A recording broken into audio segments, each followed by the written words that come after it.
Before we start, I just want to know if there's anyone in here having any dreams about writing a book. Hand up. Yeah, a few of you. Good. So hopefully we can inspire you during the evening.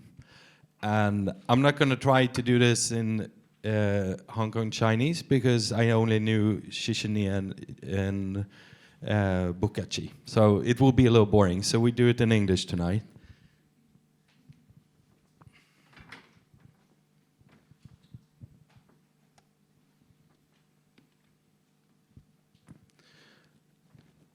So we already covered a little about who I am. I have some points that I want to address because identity, for example, when people ask me, who are you? Are you a writer? Are you a coach? I don't know.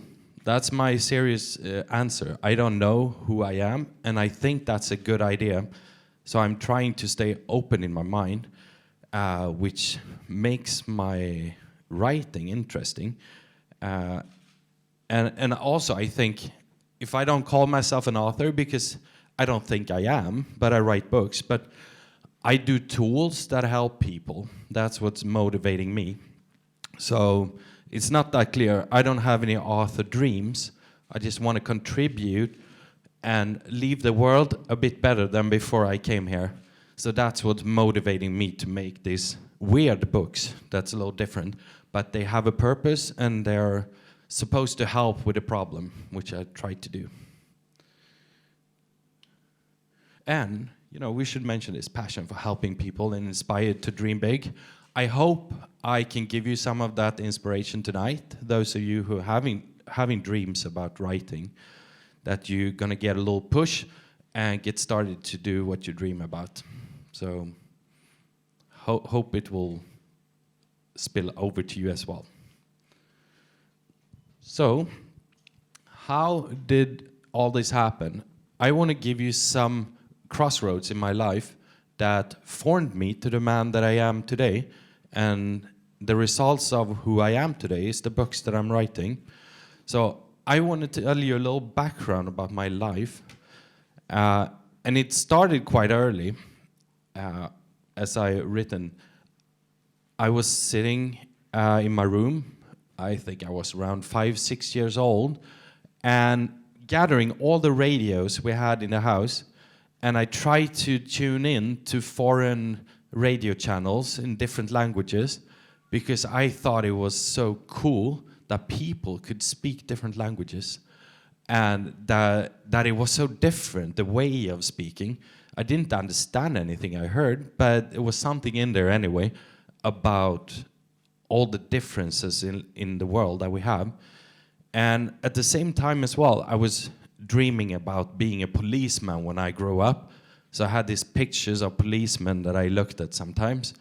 And it took me quite a few years, until recently actually, when I started to understand what it was that I was dreaming about as a little boy, that I wanted to travel the world, I wanted to reach out to different cultures, different languages, and I wanted to help people. I didn't have to do it as a policeman, I understand afterwards, but it was the thing with being a policeman of helping people that needs help.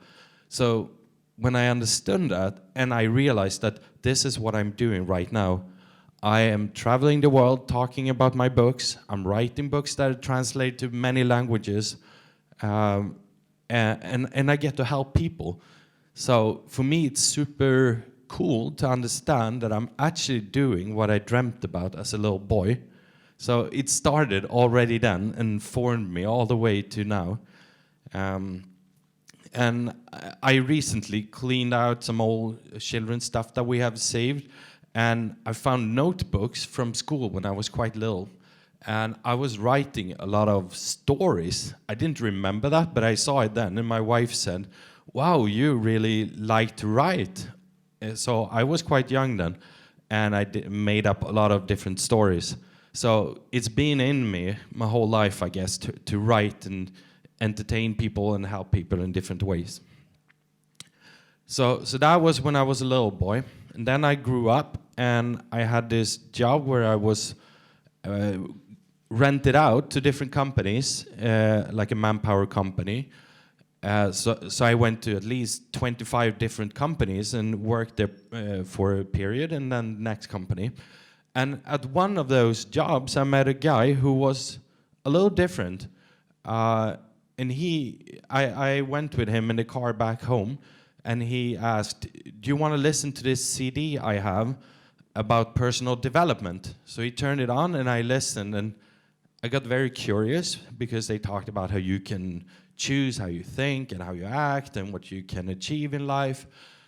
So the day after, I went to him and said, "Do you have anything more I can borrow and listen to?" And he had this big bag with him every day. I didn't know what was in it, but then he opened it up, and it was full of cassette tapes and CDs, all about personal development, how you can grow and how you can think in a different way. Welcome. No, you're welcome. So I started to borrow these tapes, cassettes, and CDs from him, and I listened from early morning to late evening. Every day I kept listening and listening, and understood that there is something in here that is very good that I should tell more people, because it started to change my life then, and I started to go to different courses, walking on burning coal and stuff like that you hear about. And it was very interesting to discover more of me and more potential in me that I knew. So I still think about him and thank him a lot, because he introduced me to more ways of thinking, that there are more than one truth, how you can think about things in life. So that was a very big crossroad, and I still now, because this was 17 years ago, and almost every day I listen to not cassette tapes anymore, but audio in different ways on how to think and how to keep growing mentally and choosing your own life, I guess, how you want to design your life. So I still do it every day.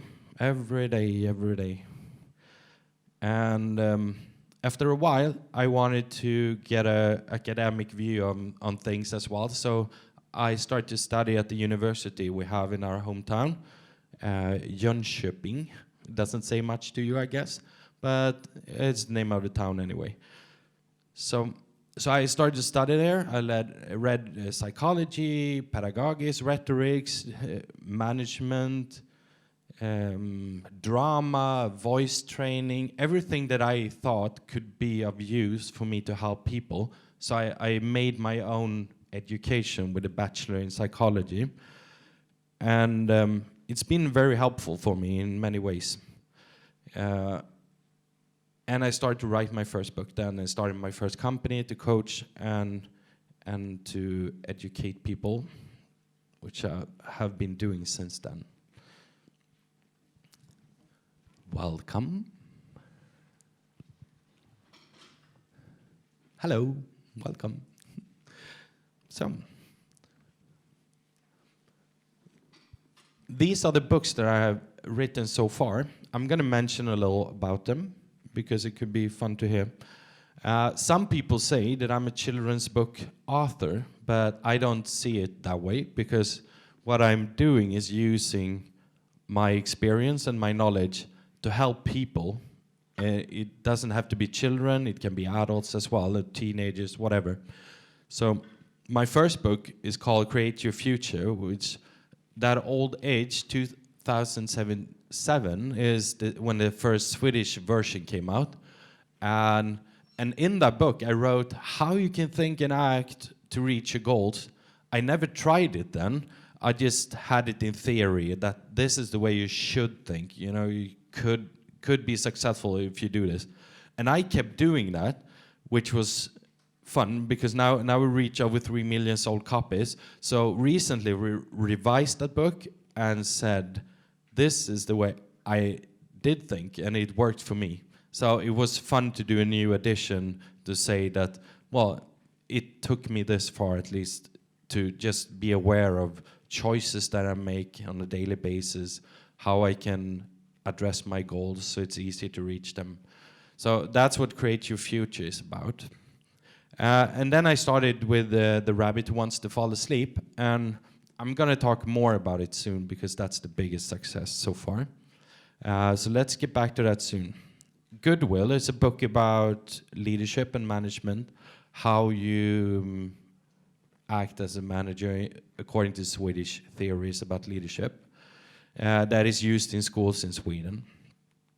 The Little Elephant Who Wants to Fall Asleep and The Little Tractor Who Wants to Fall Asleep. You see them exposed here with the Rabbit book. They are sequels to the Rabbit book, and I wanted to find more ways of helping kids. If they, for some reason, didn't fall asleep to the Rabbit book, it could be another angle to help them to fall asleep. So I had to invent new ways of reaching inside their heads. So those are sequels, which is very nice books as well. Bray Maurice, A Week Upside Down, is a totally new book, and it's also available on Book Depository that we're doing the seminar with. And it's a new way of thinking as well in, how do you say it? I want to help kids with daily challenges. So I try to put it in a story so they can follow a boy named Morris, just like my son. He was a big inspiration for the book, I guess. So he keeps calling himself Bray Maurice now, which is very cute, I think. So we get to follow this Morris boy during 1 week, and he's got these daily challenges. He's afraid of things. He's sad. He's worried. And he refused to eat some food. So I asked around, what is the most common problems with kids? And it ended up in this book, where I then address how you can change that attitude in your head, so you get rid of fear or pain in a very quick way, which is fantastic, I think.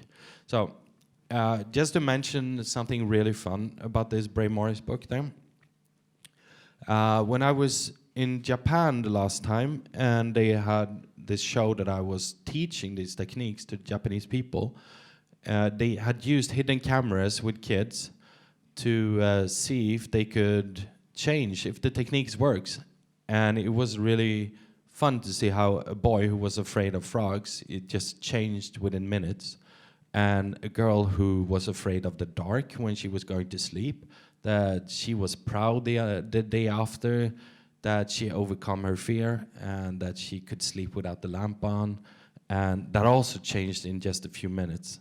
So it was fun to see it in reality, how parents use the techniques, which is inspiring for me because I don't get much feedback. And I guess it's the same with most authors, that we sit at home and we write our books, but we never know how it works in your life unless you tell us. So it's always nice to get some feedback. So let's talk a little more about the big rabbit breakthrough, because it seems to be quite sudden. People got aware of the book and knew that it was out there, but it was a long road before I got there. So overnight success, someone asked me, and I said, no, it's been a very tough road to get there. And if we keep in mind that I have for 17 years now been working on myself every day, trying to get better, to free my mind more, to understand more, and do things in another way. So 17 years there, and in the midst of all that, I had this huge depression because I got the idea for the rabbit book when I was out driving one day. It just came to me, almost the whole story, and from that it took 2.5 years just to finish it, because I wanted to tweak, I wanted to change and do stuff in different ways, and after that, because it felt from the beginning, I felt that this book can help people everywhere, and I had these images in my head of people reading the book for their kids in different areas of the world. It felt very realistic. So for me, it was a clear vision where I was going with the rabbit book. But things didn't happen that way, because when the book was finished, I started to get it out. It didn't sell. Nothing sold. It didn't sell. It didn't sell. I tried everything. I was on Swedish television, and there was a child psychologist there saying, "Oh, this is a weird way of getting children to fall asleep. Oh, you shouldn't do this, blah, blah, blah." So it got my mood down, and, well, it's been more psychologists after that as well. In the beginning, who said, "Oh, that's weird." But as soon as they realized that this book really works, they start to change their mind. And more professionals, professors and everything started to talk about how clever it was to get kids to fall asleep in this way. So it tipped over after a while, but it took a few years of hard work with trying to get it out with marketing and everything, because I did all that stuff myself as self-published. So I sat at home in the kitchen trying to create the world's success. And it took a while, but I could do it. So it's quite amazing what you can do. And so when people ask, was it an overnight success? No, it was hard work for many years. It took extremely big amount of courage to do it, to, just as you mentioned before, to do something in a totally new way. Because I got a lot of resistance in the beginning when I had something new, a new way of thinking. So people, it was a resistance. I tried different types of Facebook ads, because that was the key then. When I found the right way, it started to climb all the charts. And I remember also, speaking of courage, that I went to my wife and said, we have those the money we borrowed from the bank to renovate our house. Can I please put it in ad marketing on Facebook? And she, no, I don't know. And I said, well, look, if we do this, we get this result, and we tried it for a while now. Can I please do it? And she said, okay, let's do it then. So when I added the kitchen renovation money, the book climbed even faster on the Amazon charts in UK. So it went up as number 3 on the total bestseller list.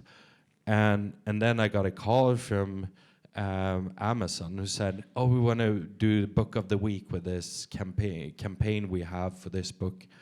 And I said, okay, nice. And it jumped up on number 1. So it was the first book ever then, self-published, to be number 1 on Amazon. And we did some marketing then with some big magazines in UK. They interviewed me, and I told them about the book. And the day after, my life changed, you could say that at least. So, because then it started to become viral, as you say nowadays, in social media. So it started to pop up in different news magazines around the world, and we had this Google alert thing on my name, so it started to show up in different languages everywhere. It was really amazing to see. And all this just based on 3 interviews I did in UK. And I started to do interviews because all the big medias called me and said, oh, we want to know about this rabbit book, what is it? And there were also, most of the interviews were very positive, but there were also some very skeptical journalists who want to break the bubble because it just blew up and got very big very fast. So they tried to have these negative interviews with me, but there was nothing negative to find. I did this with a good intention, and it worked for the kids. So those faded out quite quickly, and all the experts, as I mentioned, they started to support this and said, oh, this is a really cool way of helping kids go to sleep. You should check this out. So it grew even faster then. And when it became a big success in the UK, Amazon, it quickly got up. So it was number 1 in 5 different Amazon countries, which is really cool, and number 2 in 1. And this was self-published. I just did this from the kitchen, which is quite cool, if you ask me. And a lot of things have happened since then, because my wife had to stay home from work, and because it was chaos, it was overloaded. We got thousands of emails from media around the world and parents asking, when is it available in our language? When? So we just sat there and answered emails and doing interviews the whole day about the rabbit, which, yeah, it was exhausting. So it was a really tough time to just work all day, all night. And it was a few years ago now, but since that success until now, it's been stress all the time, just working. Even during vacations, just working. It was always something to do.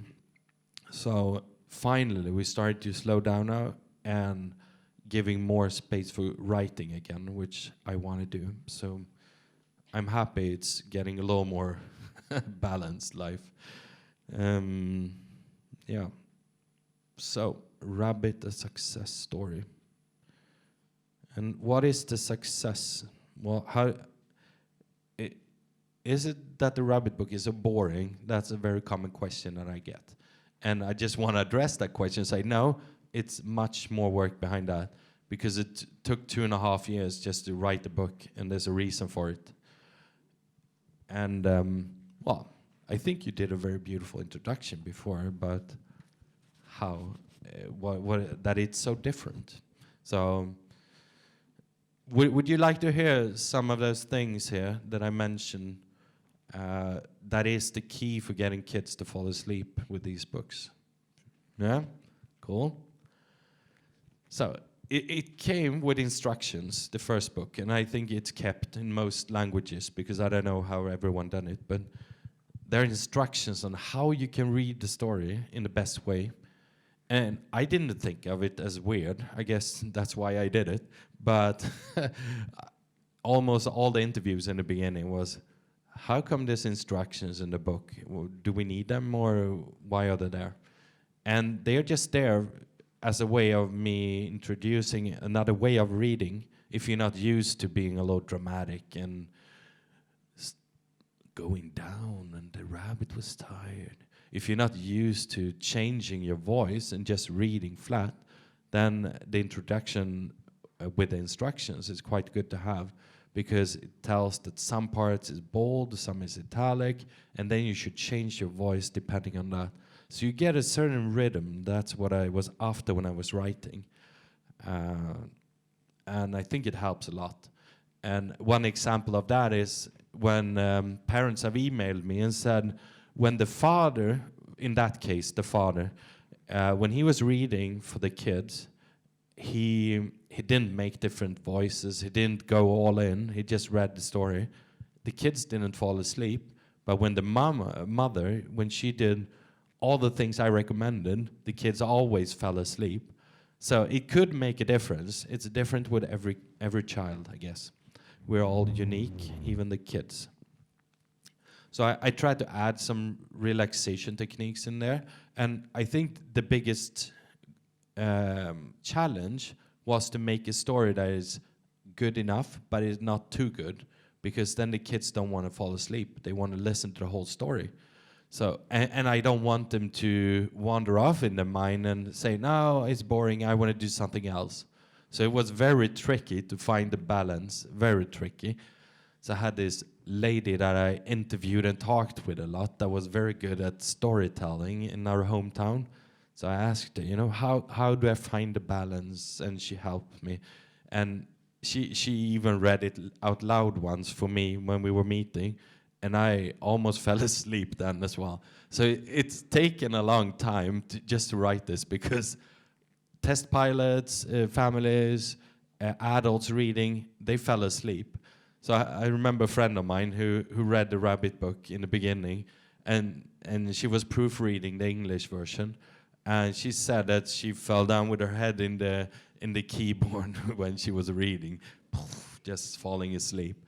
So I guess that's why it's taking a little longer to do it as well, because you get very tired just reading the same text over and over again. How can I tweak it? How can I change it and get them even more tired? And I try to use different characters. There's some, for example, the snail there that meets the rabbit, who gives advice to the kid how it can relax. And I thought that was a good way, instead of me telling them just do this, do this. So it's a character in there telling the kids to relax and go to sleep. That's right. So I want to get the children involved in the story by addressing them sometimes, and sometimes the rabbit who wants to fall asleep. So the rabbit and you start to get a little tired now. And I think it works quite well, because I don't think the kids notice that much, unless you use the name, which I also recommend. You can do sometimes if the kids like it. You, Tina, and the rabbit wants to fall asleep now. And if it works, just do it. So parents can adapt the story. Yeah, I noticed that when it came with instructions, parents got a little nervous of changing in the story and experimenting and having fun. So I added that more clearly in the number 2 and 3 book, because they got a little nervous. You know, what do I do if there's 2 kids? How do I read both names, or can I start when they're 2.5? Can I start when they're 6? We got a lot of emails about that, and I always say the same thing. Well, try it and see what happens, and have fun with the book, because you as a parent, you know your own child best. You see what works and what's not working, and you just add or remove. So I'm just giving the basis on how you can read, and then it's up to the parents to have a little fun as well with the kids. So that's how I do it. Well, do you have anything to say so far? Any questions? One question out of curiosity. One child listens to the book on the first night, he will fall asleep. But what happens to the next night? Right? Yeah. He's still very active and hyper. Yeah. Does it work for the mother to read to him for the second time? Or would he be tricked into it? Well, the most common pattern, how it usually works, is that they have to read more in the book the first evening, and maybe the second. But every evening, when the child gets used to the story, it falls asleep faster. That's the pattern we have seen in feedback from parents. So they fall asleep very quick after a while, some of them, because they associate in the brain that this is something that makes me fall asleep. So when you learn that pattern more and more times, you will fall asleep faster. And I think, even for me, I mean, I didn't know if it should be that good that I thought it would. It was just in my head. I thought this will help kids to fall asleep. But when we start to receive feedback from parents saying, we used to have, I remember one email that was very specific, and they said they used to have to help the child 4 hours every evening to be able to fall asleep. So that was the norm. That's how it usually worked for them. Every evening, 4 hours. And they said they started to read a rabbit book, and they were determined that it must succeed because everyone else said it should. So they really wanted to succeed with it. So they read the whole story once, and the kid didn't fall asleep. They read it 2 times, and it didn't fall asleep. But 2.5 times, and then the child fell asleep. And that was the first evening. The second evening, the child fell asleep after reading the book once. So it got very short straight away. And the third day and the fourth day, it got shorter and shorter. So after reading 5 days, they sent an email to us and said, we have gone from 4 hours of bedtime routine every evening to 8 minutes. And that's really cool. So I couldn't imagine being that effective, actually. Yeah. So how does it work in Japanese? Pardon? In Japanese translation, because I notice you have phonetically made some words, right? drag longer or putting emphasis on different words. But how would that apply to different languages? Well, that's a real challenge for translators. Would you need a translator to understand? Yep. Right, the pattern. Often and be then psychologists. Work things out. Yeah. I mean, for example, perhaps the word rabbit consists of 2 syllables, right? But perhaps in Chinese or Cantonese, it's got only 1 syllable. Yeah. So it is more difficult to to emphasize the word in as heavily as you do in English or Swedish. Yeah, I'm sure it's been quite a challenge for translators. And we have seen a pattern in those languages that had really good translation.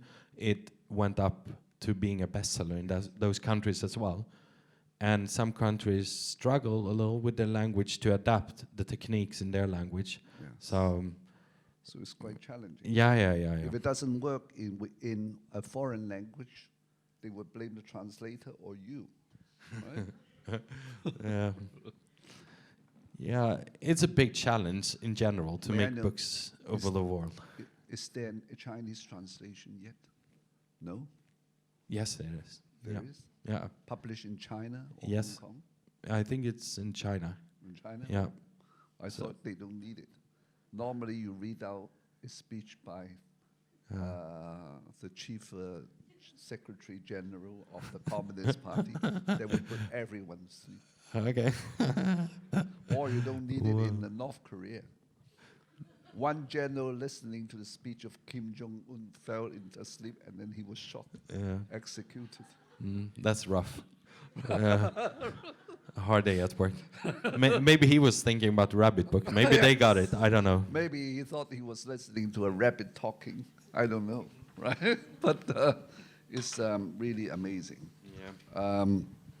So as you said, it was such a long way from starting off writing this book to finishing it. Yes. So did you modify from time to time? Yeah. Right? Paragraphs and words and pattern. Yeah. And when you did that, did you ever try on your own kid? Because this book is strange because it's like a therapy. You know, the instructions sound like the label stuck on the bottle of some medical Once pill. a day. Yes. Yeah. Once a day, twice a day, take them after meal or before meal, that sort of thing. Yeah. But for a medicine to be on the market, it must have been tried by the FDR, right? In hospitals or whatever for many, many years. So, have you tried this? Did you try this when you were writing it? And if you did, on how many kids? On your own kids? Because technically, it was still very risky because once you launch the book, it mustn't be allowed to fail. It must succeed right away.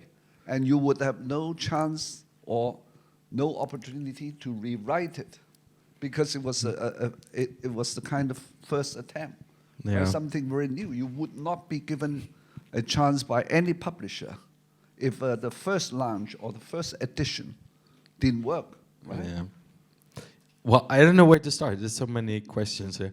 It was only one it was a question. little fun though, because since I self-published it in Sweden, and I still do that with my books. Now I have a publishing company, so we have a few members in the staff helping me. But I remember I sent it to some big publishers in Sweden and said, "Do you want to publish this? This is a good book." And I remember one of the biggest one in Sweden replied and said, "This is a weird book. We don't want to publish it." And the same company now, because now I know a lot of people in Sweden in the branch there, they said to one of their consultants that we also use, so he whispered it to me. He said, "That damn rabbit book, we should have bought the rights." So afterwards they understood it was a good book. But at first glance it was a weird one, I guess.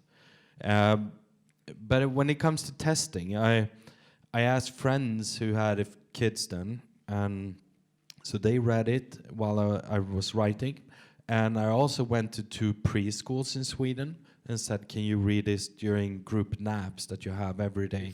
Before it got published. Yeah. With a pile of papers. Yeah. So, and I remember the feedback that was a little special from one of the groups there, that they had a kid that was hyperactive. He was very energetic, and he said he's not supposed to be in the sleep groups anymore because he can't relax. He's just going on and on and on. So, but they say we're going to try to have him there anyway.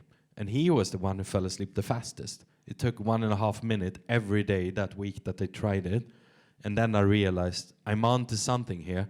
I can help the kids direct their focus to relaxation instead of everything else that pops up in their head. Oh, I want to play, I want to do this, I want to do this.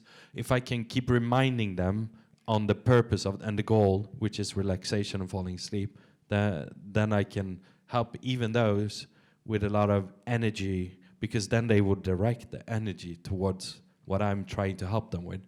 So that worked very well.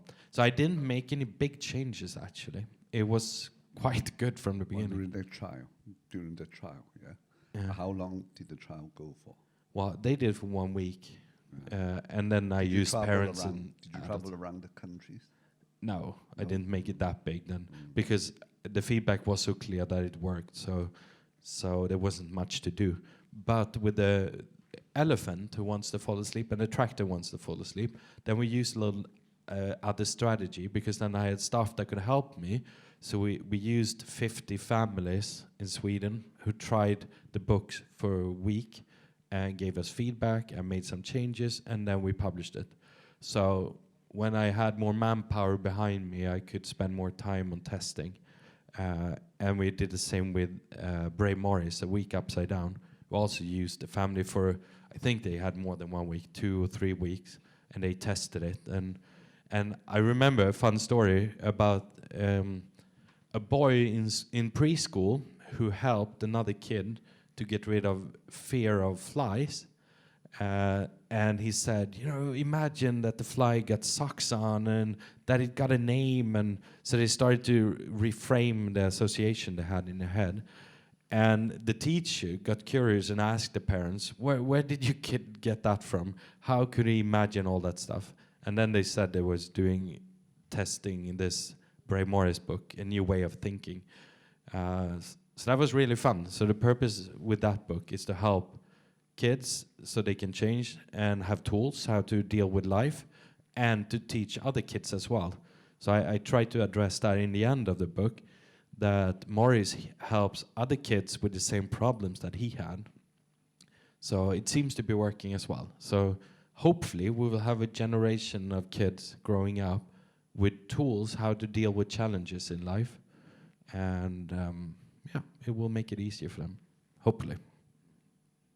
Because, yes, technically it's impossible to make any reader, child readers, to remain interested and bored at the same time, as you said, right? Because it would be easier to make them turn away and then play toys and whatever and still remain hyperactive for another 4 hours a day. But to focus and concentrate, to be interested and then to be bored. It is such a well-calculated sequence of mental responses, right? Which is quite amazing. Well, I'm doing my best. Yeah. And right, I noticed the book deliberately consists of very long sentences, right? Yeah, I think I did. But setting a scene, rather simple, right? Once upon a time, there was a little rabbit called Roger who really wanted to fall asleep and could not right now. Normally, it should be written as once upon a time, there was a little rabbit, full stop. And his name was Roger, full stop. Yeah. And that would work. Yeah. Are you sure? That would work, right? Well, it wouldn't help my purpose, because every word is I've been very picky how I build the sentences. So create a rhythm, and when it's a little longer as well, it's harder to keep track. What do you call it? Consciously. So you get the message a little more unconsciously, which is good. So it's kind of overloading the focus on them, and then it's those weird. It's a lot of technique behind it, you know. The sentence you read, I mean, could not. It's very typical that you can't focus on a non-sentence. If I said, whatever you do right now, don't think of a pink elephant. Don't think that it's in front of you and it's getting more and more clear, the picture. Don't do that. Is there anyone thinking about an elephant? Yeah. So I try to use that from the beginning as well, and it shows up many times. It could not. It means that it could. The brain will interpret it. Well, how do I do it if I can? So it starts thinking that way, and then I got them hooked in the first sentence. So that's how I keep doing all the way through the books. I see. Try to trick them. It goes in a spiral way, Yeah. round and round. Yeah. Yeah.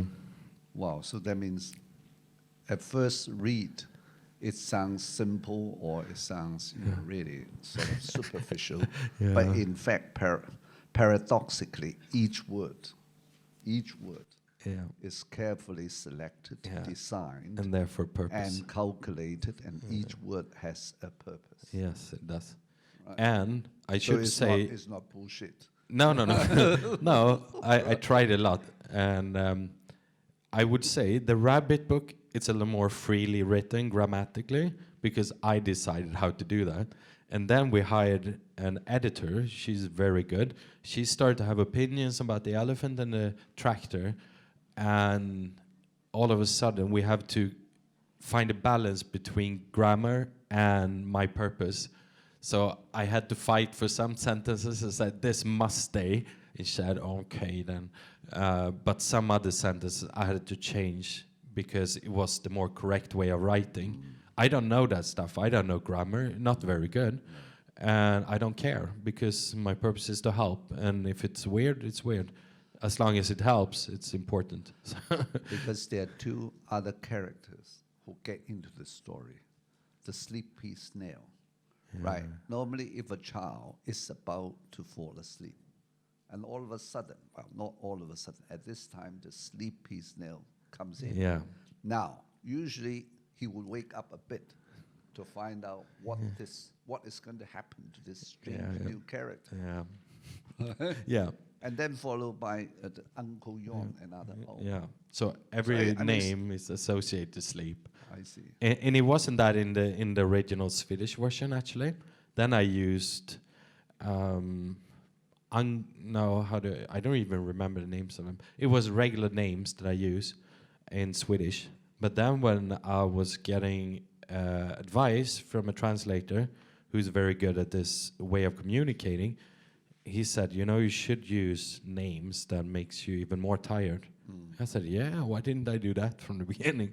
So that's when I started to change the name of the characters before they were translated to foreign languages. So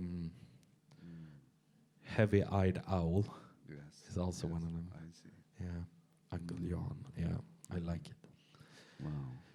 Yeah. So everything is supposed to support the goal of going to sleep. Because words like sleep, asleep, fall asleep, or sleeping, keeps coming back. Yeah, I try to use different ways of using this. In a hypnotizing, with an hypnotizing effect, right? Yeah, it will get them to follow where I want them to go, hopefully. And words like tired, lie down, right? Go Yeah. down, it conveys a sense of sliding down into an abyss of darkness or whatever. Yeah. All these arise. Some kind of psychological but visual associations. Yeah, it follows the goal. And the word now is very common to use because it tells the brain that the thing you're going to do, it's going to happen now. So if I keep telling them, you're tired now, instead of you're tired, when am I tired? I don't know. But if I'm tired now, oh, I'm tired now. So I use the word now a lot. Yeah. Well, it's a very tricky psychological stunt, as I said. It's much easier to make very expensive, big-budget movies and make audience fall asleep after 10 minutes and lose all the money. And it's easy to do that. But it's very difficult to write a book and make a child fall asleep halfway or after 10 minutes and make money.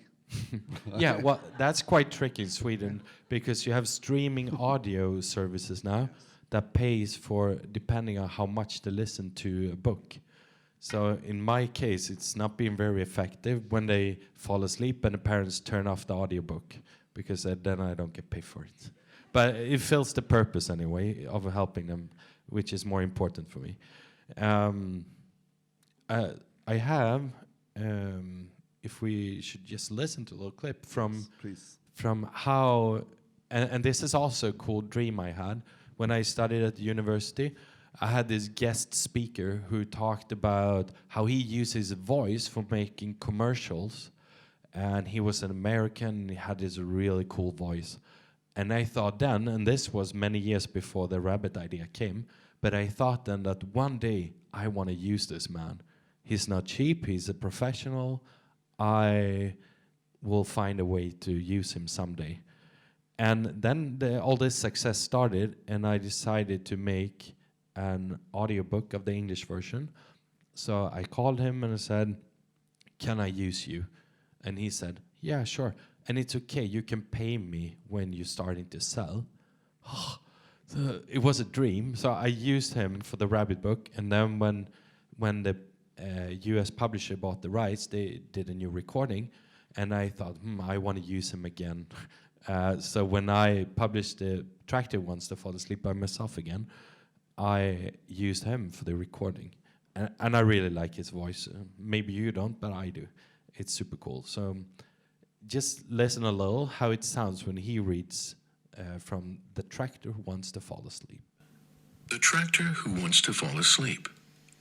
A New Way of Getting Children to Sleep. By best-selling author Carl-Johan Forssén Ehrlin. Read by Monty Reed. Warning. Do not listen to this book out loud, close to someone driving any type of vehicle, since the book may cause drowsiness or an unintended catnap.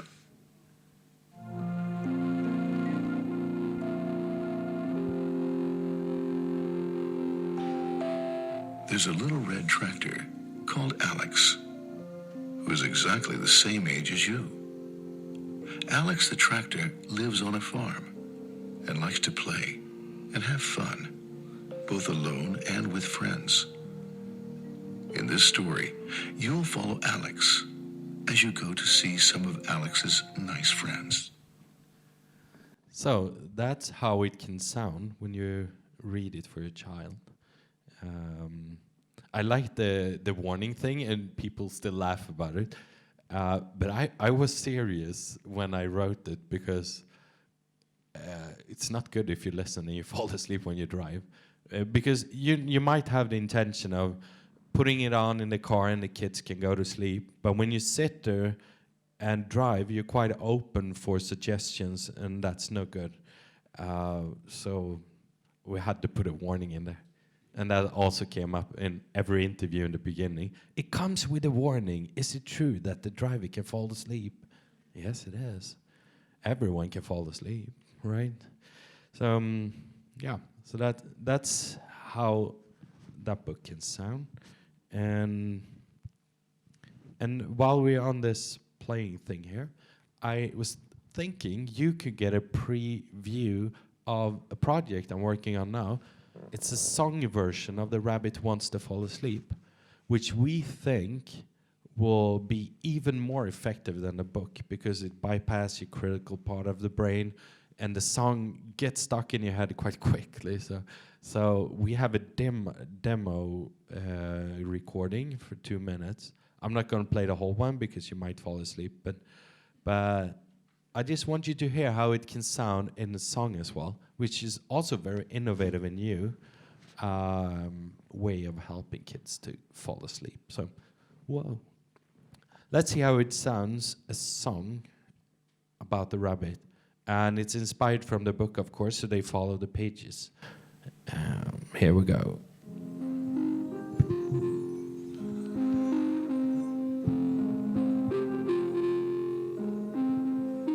Roger the rabbit wants to fall asleep. His siblings are sleeping. They have gently been tucked in. Roger the rabbit, the same age as you. He likes to play and likes to sleep, all the same things as you do. I could go on forever to talking about the techniques, you know, because now I get reminded of how I did it. That you want to identify the kid with the story, and that's something that takes a lot of time in the beginning of the story as well. So you get rapport and get the child to go with you in the story. So it's the same age as you, who likes to play and likes to do the things you do. So it's like politicians, how they have their speeches. It doesn't mean anything, but everyone fills it in their brain. But the song is rather different. You fall asleep out of a kind of massaging. Oh. Whereas listening Mental to the book, you massage. fall asleep out of getting bored. Really? Yes. Yeah. I mean, I hope it's not slightly boredom. different, slightly different motif. Right? Yeah.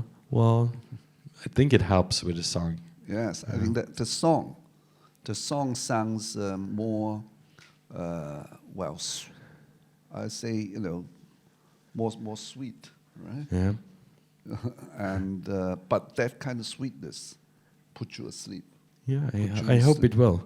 And they did a really good job of emphasizing the most important techniques in the book as well, by adding them and giving them space in the song, which is Yeah. very I think a impressive. child- They understood the book. A child tends to sleep with the music with a smile on the face.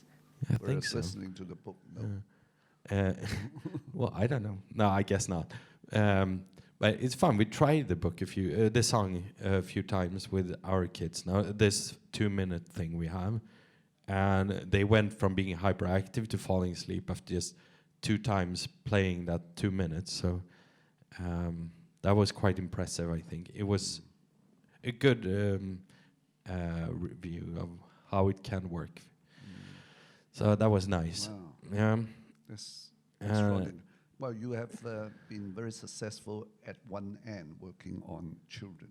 Yeah. Have you ever tried the other end of trying to wake up an old man from dementia?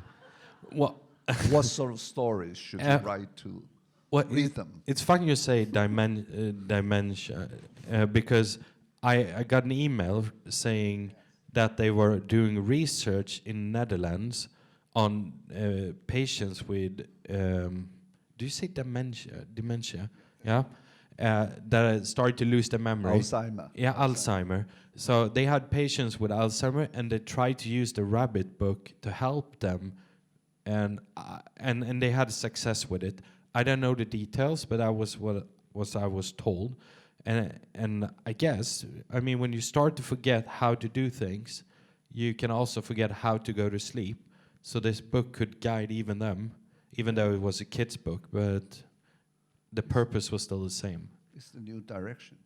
Yeah, I think it's super cool. Give it another 3 years, you know. At that end, you may be able to collect more money than at this end. Well, If that works it's out. not the money that motivates me, Yeah, actually. I know. It's In helping Hong people. Kong, we all talk about money. It's all right. If it works, I think one day you'll be the first one to get the double Nobel Prize of Literature and Medicine At the same time, at the same time. well, that would Why be cool. not? Yeah. Yeah, well, I have plenty of more ideas in my head. Yes. This is just the ones we're working on now. And you know, as you say with adults as well, I've received a lot of feedback from parents saying we tried it on ourselves before we tried on the kids. And one email we received was about a man who had sleep problems his whole life, insomnia, and they tried medicine, they tried everything, and then the wife read the rabbit book for him, and he fell asleep after a few minutes. Adults. Yeah, an adult, a parent, a father. So they were really surprised, and I think it's super cool. I mean, when I need help to fall asleep, if I need a little push in the right direction, I usually play with my dream voice with Monty Reed, and I listen, and usually I just hear the title of the book and my name, and then I disappear. So I just need a little push there. So for me, yeah, and many other adults, it's working well as well. But I do work on an adult version now, and I don't think it's going to be a story like the others. It's going to be more practical. I want you to do this, I want you to do this, and then you will fall asleep. Okay. So yeah, that's exciting.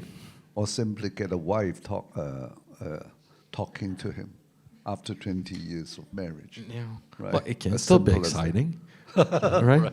I'm sorry, I sound a bit more cynical, but it's all right. But so, Yeah. I mean, are there any questions from any of you? If I can enlighten you somehow about Because, books or whatever you want. This is really a strange book because it was produced out of something different because you wanted to help. Yeah. That's all, right? Yeah. Yes, that lady there. Illustration, yes.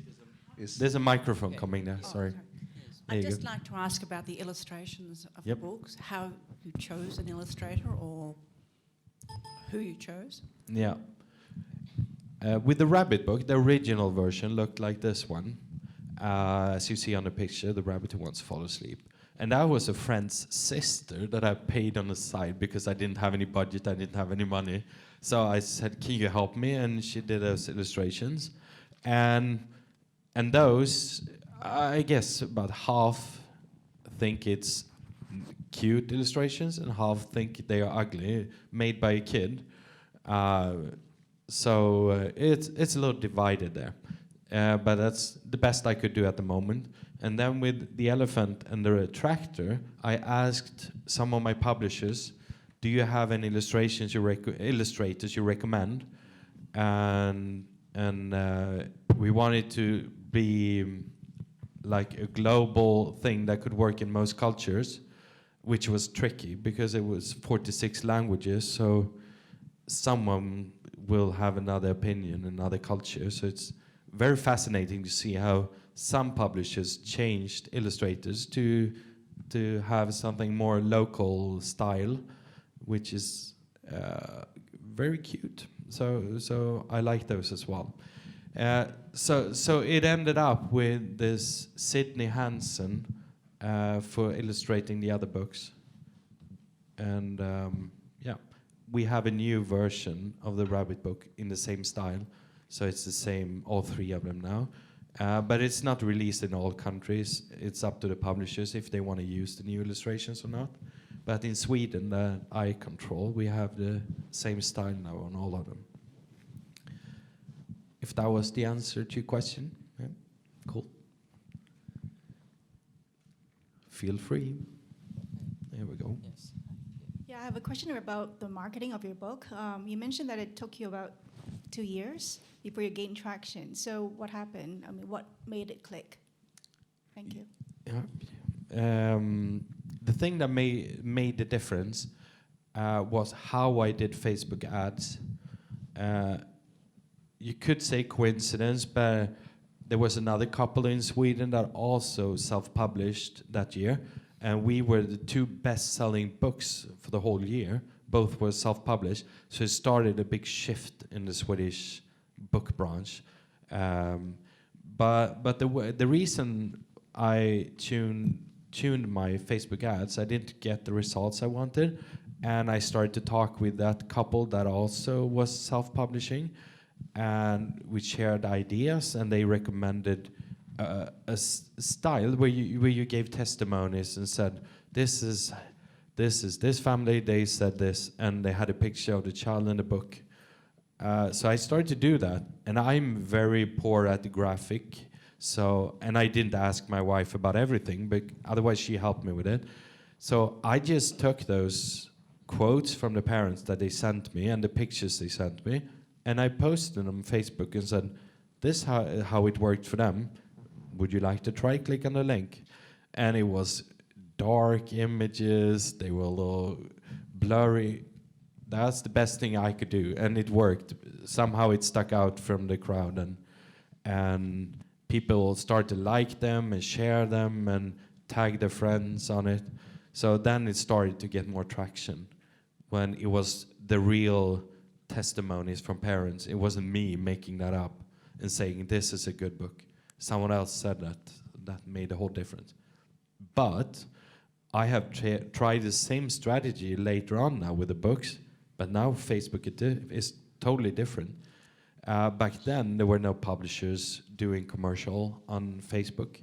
It was just us and the other couple working with Facebook ads. But now all the Swedish publishers are out there. They make video trailers to the book, so they are ahead of us there. And so it's super hard now to get clicks and likes there. So it changed during those years, from the first success to now. Yep, good. This is fun. Yeah. So Hello. you've practically invented a new way, a new method of getting kids to fall asleep using suggestions and a way of reading. But do you also consider yourself a pioneer in book writing, or telling the readers what to say or how to say the words? Do you consider yourself a pioneer, and how so? Where do I start? I think that I have some. I lack some boundaries in my head that I'm not aware of myself. So I don't see myself as a pioneer. I just followed an idea. So I didn't compare to others. So no, I just follow my way of doing stuff, and I keep doing that. Sometimes I get recommendations. People say, oh, you should read that book or that book because they do similar as you do, but I don't want to read that. I want to stay in my little bubble and how I think. So I haven't compared myself with others that much. And if there's, I would say it's a bonus if I open new doors to people, new ways of thinking.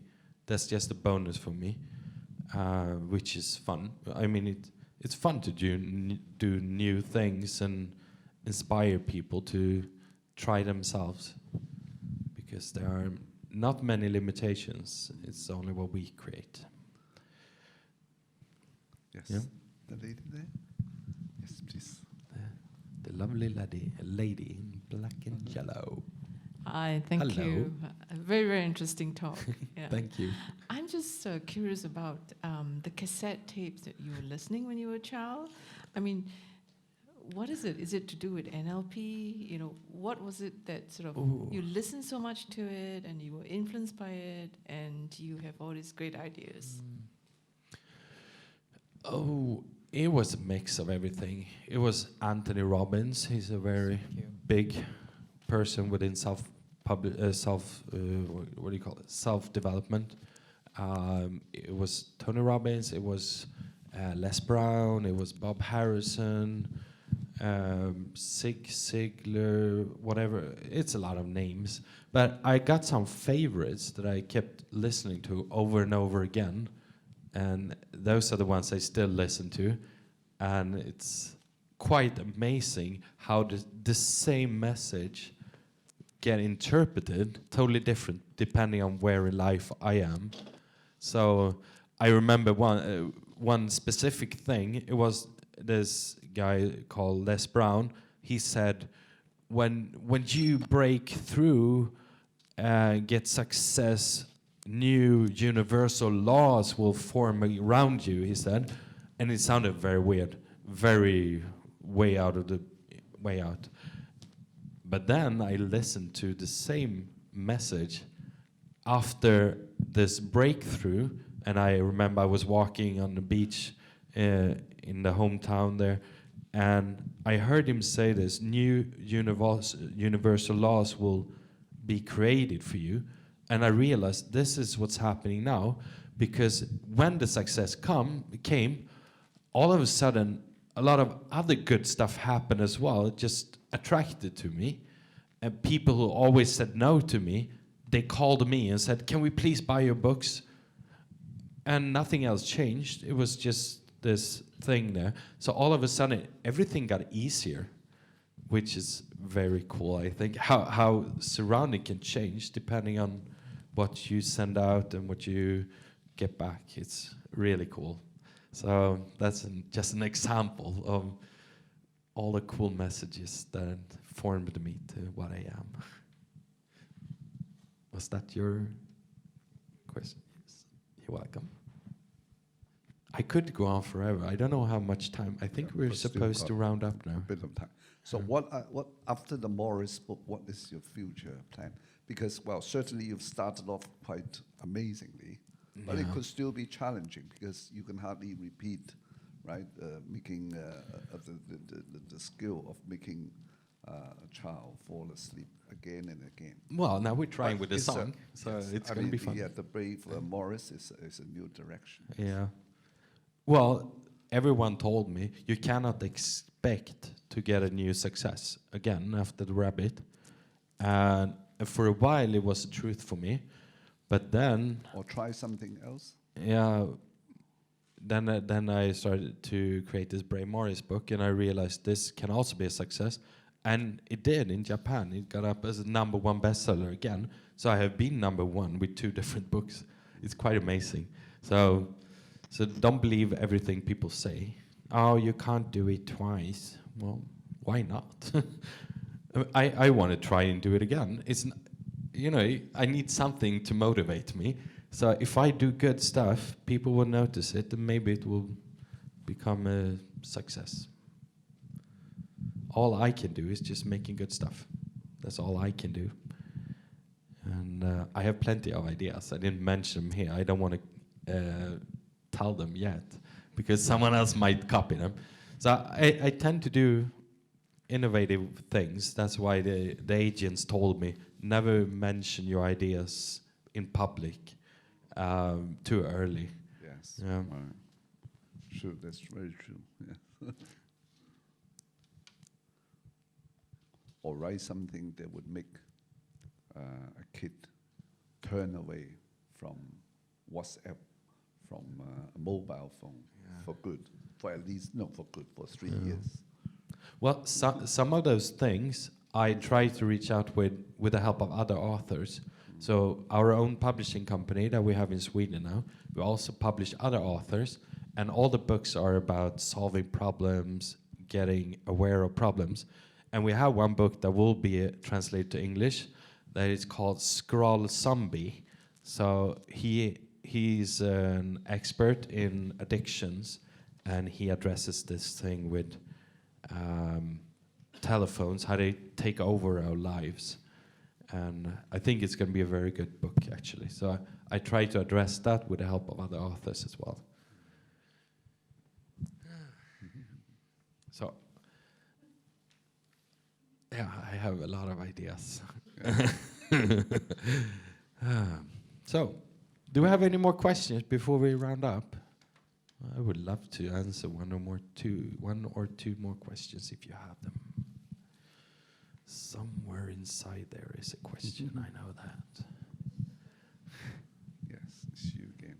Yeah. Besides criticism on your method of putting kids to sleep, have you received discouragements or criticism on writing the book? Like any obstacles, people telling you that you're unorthodox and stuff? Yeah, I still get some mean feedback from some journalists, those who are literary journalists, and they tell me, you're not an author. Well, I never claimed that I am, so it doesn't matter. But they are really picky with saying, you're not an author, you don't understand how to write a good book in their world, because they have studied how to write books. And I'm not following that, just as you mentioned in the beginning. I follow my own path. So, yeah. It's been some people nagging and whining, but it's not for them, I write. So I haven't received any awards. I haven't got anything, even though it's quite a big thing. Self-published, 3 million books. Any sort of award from the Swedish government? No, Because nothing. you're the third greatest export from Sweden. Oh, apart from really? Elkia and ABBA. Astrid Lindgren is another author. She's bigger than me, but she's dead, so I can catch up with her. But she is very successful, and she's an inspiration. Right. How to reach kids and Yes. grow their imagination and stuff like that. So there's been a lot of opposition. The only pity is that you can't sell the copyright to film studios. I would like to make a movie, actually. It would be fun. If the kids refuse to go to bed, just put them by television, and it helps them go to sleep. Yeah. And they follow this Yeah, why rabbit who not? gets more and more tired. Yeah. Why So not? I have the idea in here, Yeah. but I don't have any company for it yet that will support me. Right. I hope I do. It would be fun. Yes. I mean, a lot of offerings came when it became a success with the rabbit. It was a huge amount of suggestions. Oh, we are a Hollywood production company. We want to do a movie, and I sent all that to my agency, and I think they just wanted to sell books. So it just disappeared, and I didn't have the energy or time to follow it up. So I guess I missed some of the cool things we could have done then. But Who I can knows? do other stuff. Yes. So, Any more questions? Right? one of my biggest passions is body language. Yes. To study all those small movements in the face called micro-expressions, and it tells what people really think, but they might not be aware of it. And I still see some questions in the faces here, but they can ask me afterwards if they want to, A if lot that of feels people, better. Well, back in the Far East here, people tend to ask questions after Yeah, conference. and they are I don't know totally welcome to have a chat with me. I would love to. And I think I'm going down, I know actually, that I'm going down to the book depository booth afterwards. I'm just gonna have a little snack and walk there in a slow pace. So then you can come there as well if you want to look at the books, because you have some there, right? Yeah. And but I'm gonna stay here for a little while, I think, Yes. to have a little chat. If someone wants to chat with me, I don't find myself that interesting, but maybe you do. So, Well, so of course. I'm from the Swedish culture is that you shouldn't think that you are someone. So I'm brainwashed from the beginning to. Or you should, or you should. I shouldn't think. I should realize I'm the same one as everyone else, which I am. But no, some cultures you emphasize, oh, I'm successful. I could never say that with a real voice. It's weird for me. Right. So, So it's so quite the I downplay myself all the time. The opposite of Donald Trump. Yeah? Yeah, you could say that. The rabbit book is the best from now on. It's the best. It's the best. It's easy to joke about. So, I'm here. if I can inspire Maybe someone, this is a just come to question me. I shouldn't ask. After the success of this book, have you been approached by any agents from, say, the psychological warfare department of Pentagon or whatever? Unfortunately, Who not. would like to It have would a be chat with fun. It would be fun to see how you can use it in a good way. I mean, I met two guys who were very interesting. Because it has got something Yeah. to do with hypnotizing. Well, manipulating the communication, how you receive it.